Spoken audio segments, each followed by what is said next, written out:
Today, we are digging into ageism, but probably not in the way you're thinking. We're going to look at it through a really specific lens, one that sees it less as a personal bias and more as a sign that a whole system is broken. Okay, let's get into it. So, have you ever wondered about this? I mean, how is it that for some of us, ageism is this huge, glaring problem we see everywhere, but for others, it just doesn't even show up on the radar? It's a really good question, and the answer is not what you might expect. You see, the answer isn't really about who's more ethical or more woke. It's about who's using a completely different set of tools to analyze the world.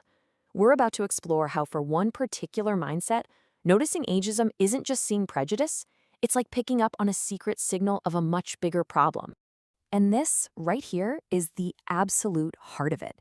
We're going to shift from seeing ageism as just that kind of low hum of background noise to understanding it as a flashing red warning light on a system's dashboard.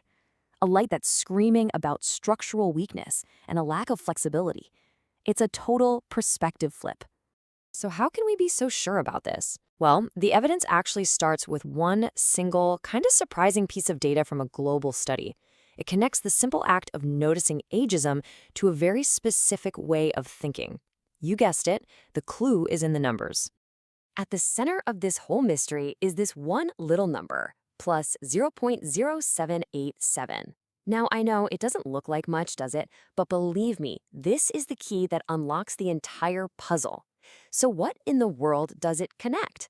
Before we get to the big reveal, just a quick reminder on what this number means. It's a positive correlation. All that means is that as one thing goes up, the other thing tends to go up too. And it's super important to remember, this doesn't mean one causes the other, but it does show there's a real measurable link between them. And here it is. Here's the fascinating part. A global survey of over 700 people found this positive correlation between someone saying, yeah, I notice ageism in my personal life, and that person operating from what's called the yellow stage of development. Now, this is a model of how our thinking can evolve as adults. So the stronger a person's yellow values are, the more likely they are to see ageism. But what on earth is the yellow stage? All right, let's unpack that. This yellow mindset, it's not a personality type, it's not a political party. The best way to think of it is like a cognitive operating system, a very specific lens you use to see the world. It's not about being a better person, it's just about having a different set of analytical tools in your toolbox. So this mindset is really built on three key pillars. First, there's systems thinking. That's the ability to see the whole forest, not just one tree at a time. Second is contextual adaptability. You just get that there's no single solution for every problem. And third, integrative complexity, which is this really cool skill of taking a bunch of different, sometimes even conflicting ideas and weaving them together into a bigger, more complete picture. So what does this actually look like in the real world? Well, a more traditional view often says authority comes from your age and how long you've been around. Value is about time served. The yellow view just flips that script completely. Authority comes from how relevant you are right now. Value is about what you can actually do. And the best system isn't a rigid hierarchy, it's a flexible and adaptive one. And this quote just nails it. It gets right to the heart of the matter. For this way of thinking, your birth year is irrelevant. What matters is your ability to contribute, right here, right now. Okay, so now that we get the yellow lens, let's use it to diagnose ageism out in the wild. When someone with this mindset sees a case of ageism, they don't just see something that's unfair to one person. They see a major design flaw in the entire system. Our first case study takes us to Japan and a story involving the huge telecom company NTT. And this wasn't just a few random incidents. It was a clear, top-down pattern that showed a really deep structural problem. So what happened was the company systematically moved 260 older, very experienced employees into jobs that were way below their skill level. The goal was pretty obvious: push them into early retirement. And yeah, a court eventually called it what it was, illegal age discrimination. But for a systems thinker, that's not where the story ends. Because the yellow diagnosis goes so much deeper. It sees the court ruling as just treating a symptom, not the actual disease. The real problem was a system so rigid, so inefficient, that it was filtering its own talent based on a birth date instead of actual current contribution. That's a massive failure of systems thinking. It's a huge waste of talent and potential. Okay, let's look at another one, this time from IBM.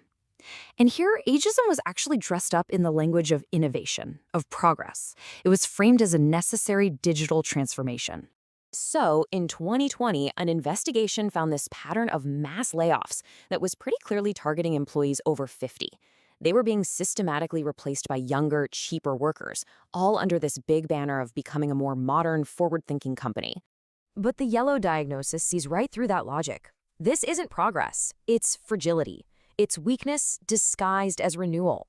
By kicking out decades and decades of institutional knowledge, the system is actually making itself weaker and more brittle, not stronger. That's a failure of contextual adaptability. The company was just confusing renewal with amnesia. Now, this is a really important point to get. This perspective isn't just about protecting older workers. The yellow mindset is against any arbitrary filter based on age. The systemic flaw is exactly the same whether you're sidelining older experts like at IBM or you're blocking the radical new ideas of a young Mark Zuckerberg. The mistake is identical. You're confusing how long someone's been around with how much wisdom they actually have. So what do we do with all this? Well, when we adopt this lens, we can move beyond just being frustrated with bias and start getting really clear on how we can build better, smarter, more effective systems for everybody. This slide just sums it all up perfectly. The pain for this mindset isn't just seeing bias, it's that deep frustration of watching massive systemic inefficiency in action, of seeing rigid tradition being mistaken for actual intelligence. But the gain is huge. You get the clarity to stop just fighting against bias and start actually designing better systems. Systems where jobs are based on how fit you are for the purpose, not on your birth year. And look, this isn't just some abstract theory. This insight is absolutely crucial for HR leaders trying to build real merit-based companies. It's for innovation teams trying to get the absolute best out of people from every generation. And it's for policymakers who are rethinking the whole future of work, retirement, and how we value what people contribute across their entire lives. You know, in the end, it all comes back to this one powerful idea. Wisdom isn't something you just get handed with a title or on a birthday. It's something you have to demonstrate day in and day out, no matter how old you are. So we'll leave you with this final thought to chew on. How do we build organizations and even whole societies that can truly honor the legacy and experience of every generation without trapping them or anyone else in outdated and inefficient ways of doing things? That is the essential question we all need to start asking. Thanks for watching.